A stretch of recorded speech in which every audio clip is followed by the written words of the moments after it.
The rain hammered the stained glass windows of the old boardroom like 1,000 accusatory fists, but it was the whisper of a single envelope sliding across the mahogany desk that shattered me.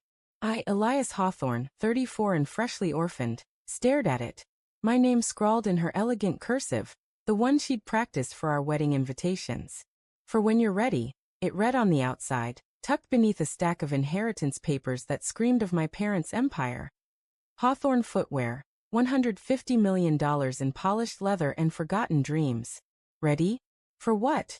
Running a company I'd never wanted. Or the gut-wrenching truth that my wife of 8 years had been unraveling our life from the inside. The funeral had been 2 days ago. A blur of black umbrellas and hollow condolences under the relentless September downpour.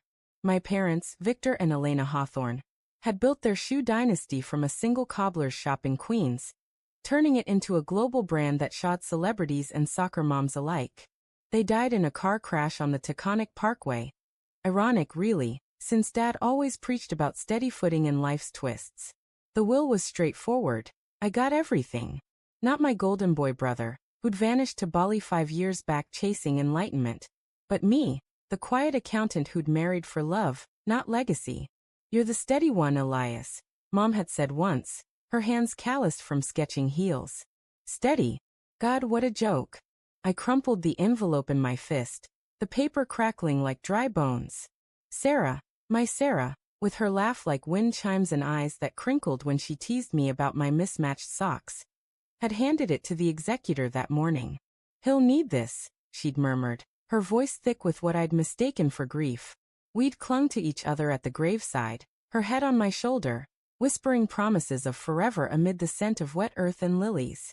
But now, alone in this cavernous office on the 42nd floor of Hawthorne Tower, with the city skyline mocking me through sheets of rain, I tore it open. The letter unfolded like a traitor's flag. Pages of confessions, timestamps, bank transfers. My heart thudded, a dull hammer against my ribs, as I scanned the first line. "Elias, by the time you read this, I'll be gone. I'm sorry, but I can't pretend anymore." Pretend? The word lodged in my throat, bitter as bile. We'd met at a charity gala 7 years ago.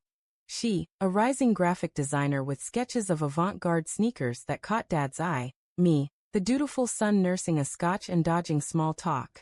Our first date was at a hole-in-the-wall Italian place in the village, where she stole my garlic bread and confessed her fear of heights. "You're my anchor," she'd said, tracing my palm with her finger. Anchor. The irony clawed deeper now.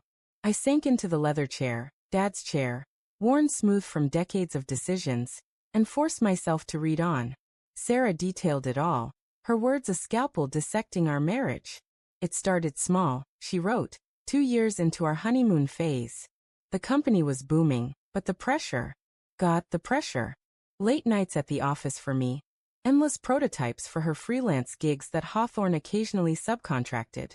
"You were so buried in numbers, Elias, and I was drowning in silence." Then came Marcus, the venture capitalist with a penthouse view and a smile that promised escape. Their first meeting was innocent, a pitch for expanding into athleisure lines. But drinks followed, then dinners, then his hand on her knee under a restaurant table, while I balanced spreadsheets at home. My vision blurred, hot tears mixing with the chill of betrayal. I remembered those nights. Coming home to her asleep on the couch, fairy lights strung across our Brooklyn brownstone, takeout containers cold on the counter. I'd kiss her forehead, whisper how much I loved her wild spirit, and collapse into bed, exhausted but grateful. Grateful for the way she'd push me to loosen up, dragging me to rooftop parties where I'd sip one beer and watch her dance like the world was hers. Trust was our foundation, or so I'd thought. We'd talked kids once, 2, maybe 3, with her curls and my steady gaze. A house upstate, near the vineyard Mom loved. Dreams fragile as tissue paper. The letter grew colder, more clinical. Sarah admitted to siphoning funds, $2.3 million, funneled through shell accounts she'd set up under the guise of design consulting. Marcus had the connections. She had the access codes I'd shared in a flush of marital openness. "It was for us at first," she wrote. "To start fresh, away from the Hawthorne shadow. But then it became his." His. The word ignited a fire in my chest. rage twisting with the raw ache of loss. I slammed the desk, papers scattering like fallen leaves, stock reports, patent filings, a photo of us at our wedding, her veil tangled in the wind off the Hudson. Footsteps echoed in the hall, pulling me from the abyss. The door creaked open, and there was Lena, my parents' longtime assistant, her silver hair pinned in a no-nonsense bun, eyes red-rimmed from the funeral. "Mr. Hawthorne? Elias? You all right in here?" She was 60-something, sharp as the stilettos she designed prototypes for, the one who'd mothered me when Elena was traveling. I thrust the letter at her, words choking out in fragments. "Sarah, she. How did I not see?" Lena scanned the pages, her face hardening like cured leather. She didn't flinch, just folded the letter with deliberate care and sat across from me. The rain a relentless drumbeat outside. "Oh honey. I suspected.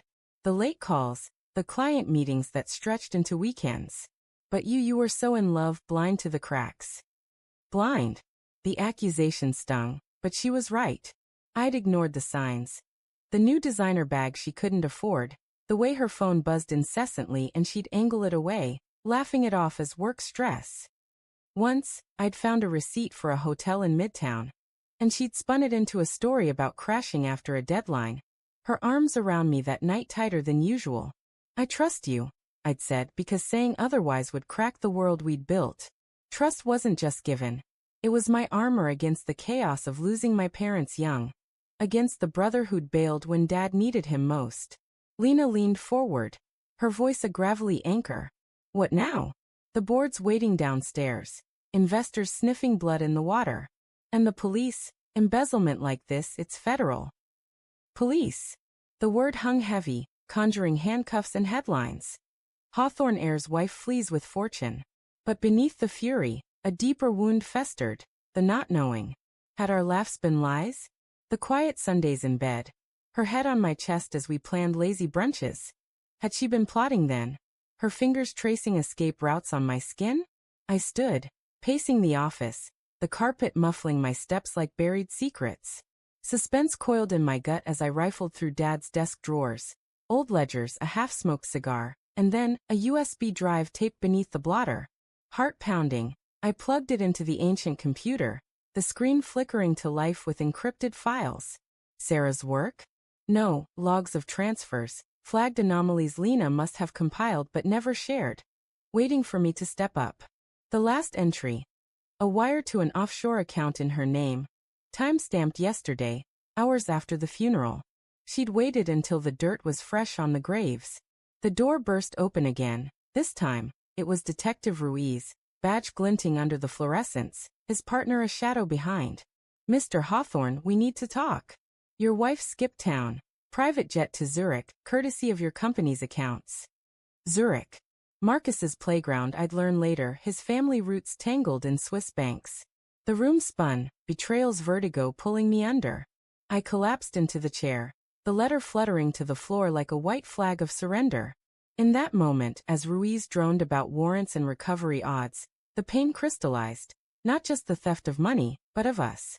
The trust I'd poured into Sarah like fine wine, vintage and irreplaceable, now soured to vinegar. Heartbreak wasn't a storm. It was the quiet erosion, wave by wave, until the shore gave way. I'd loved her fiercely, flaws and all, her impulsiveness that sparked my caution, her dreams that made mine seem possible. But she'd chosen flight over fight, leaving me to inherit not just shoes, but the hollow echo of what-ifs. By dawn the rain had eased to a drizzle, the city awakening to another gray Monday.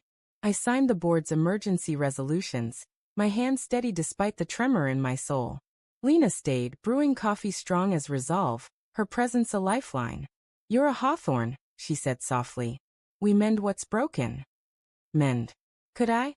The company, yes. Audits, restructures, a phoenix from embezzled ashes. But the man who'd believed in forever? That Elias lay fractured, piecing together a new soul from the ruins. As the sun pierced the clouds, gilding the skyline in reluctant gold, I burned the letter in the executive fireplace, a relic Dad kept for dramatic flair. Flames devoured her words, but not the scar. Trust once shattered, reform jagged. Sarah's betrayal wasn't just theft. It was the theft of my unscarred heart. And in the quiet that followed, amid the acrid smoke, I vowed to walk forward, barefoot if I had to, into a world where love demanded vigilance, not blindness.